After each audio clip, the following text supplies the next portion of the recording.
قل هذه سبيلي أدعو إلى الله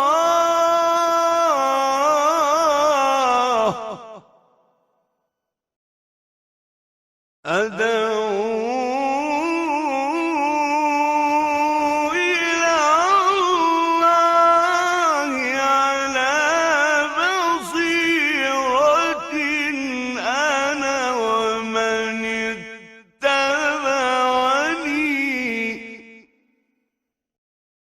وسبحان الله وما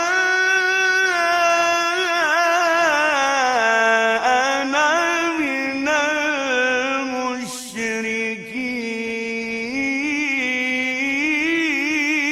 بسم الله الرحمن الرحيم. إن الحمد لله نحمده ونستعينه ونستهديه ونستغفره ونعوذ بالله من شرور أنفسنا ومن سيئات أعمالنا. من يهده الله فلا مضل له ومن يضلل فلا هادي له، وأشهد أن لا إله إلا الله وحده لا شريك له، وأشهد أن محمدا عبده ورسوله صلى الله عليه وعلى آله وأصحابه وسلم تسليما كثيرا مزيدا إلى يوم الدين. أما بعد.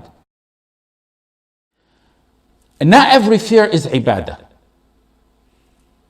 Some is, and some if it's the type that's ibadah, constitutes of giving it to other than Allah becomes shirk.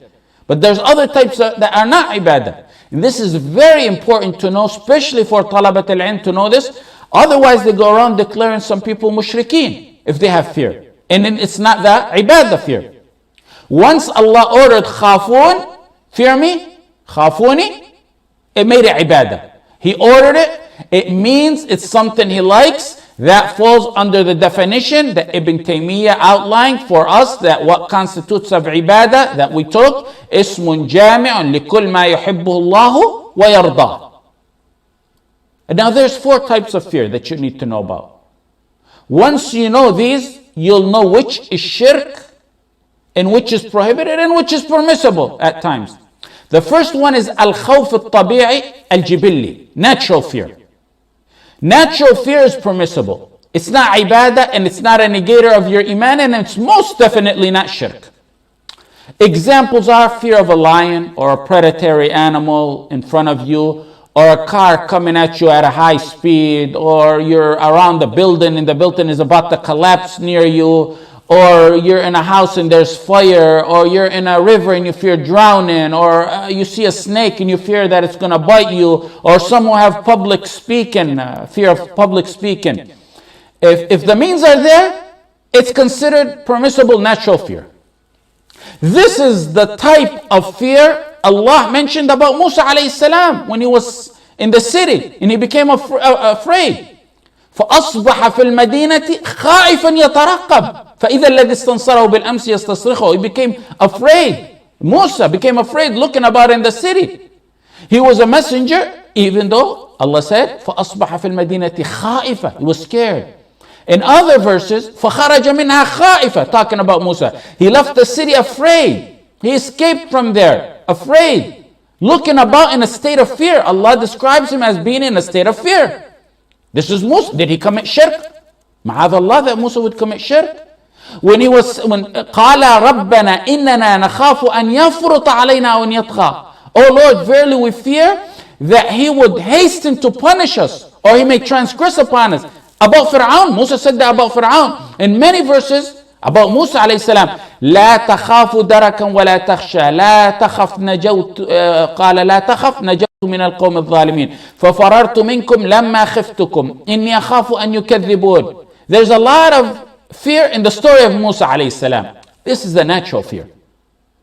The story of Musa alayhi salam should teach dua that if they happen to fear, it may not be a condition of being a coward. It may be normal at times when taking on a big task, like speaking the truth or doing the most noble of matters. It may be some fear penetrates in the heart, the natural fear. However, the courage becomes not to let that fear deprive one of proceeding forth or make him go cowardly backwards. Hisham ibn Abd al-Malik told his brother Maslama, who was called Layth al-Wagha, Abu Sa'id, his kunya was Abu Sa'id, did you ever fear in battles? Maslama said, I've never been free of fear, but I always used the fear to my advantage in developing a ploy, and never did I let the encompassing fear that I get deprive me of stable thinking or going on forward. Hisham replied back to that statement, هذه هي البسالة. That's the true courage. He didn't let fear stop him. Courage doesn't mean you don't have fear. That's natural fear. It means you control and direct the fear to succeed in what you're doing. As time goes by, that fear, even that natural fear, will vanish and go away. Those verses of fear that we were saying were in the early messagehood days of Musa alayhi salam. After one trains himself, controlling that fear, redirecting that fear to his advantage, in the advantage of his mission, giving victory to his goal and mission, that fear begins to fade away and go and never have any traces of it. The story of Musa in the early phases had so much fear in it.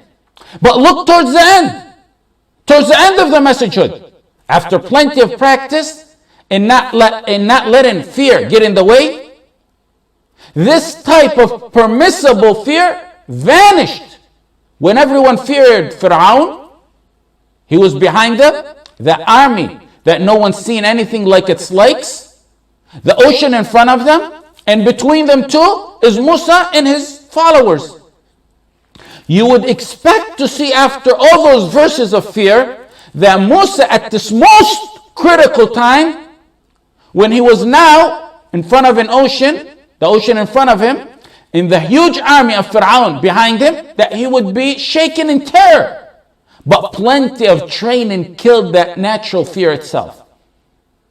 Everyone was afraid. They said, قَالَ أَصْحَابُ مُوسَى إِنَّا لَمُدْرَكُونَ. When the two hosts saw each other, the companions of Musa alayhi salam said, we're overtaken. We're going to be overtaken for sure. قَالَ كَلَّا إِنَّ مَعَيَ رَبِّي سَيَهْدِينَ. Now the stunning words of Musa. Musa said, no. Verily with me is my Lord. He will guide me and protect me. What do you learn here? You learn here from this that natural fear is permissible. It's not shirk.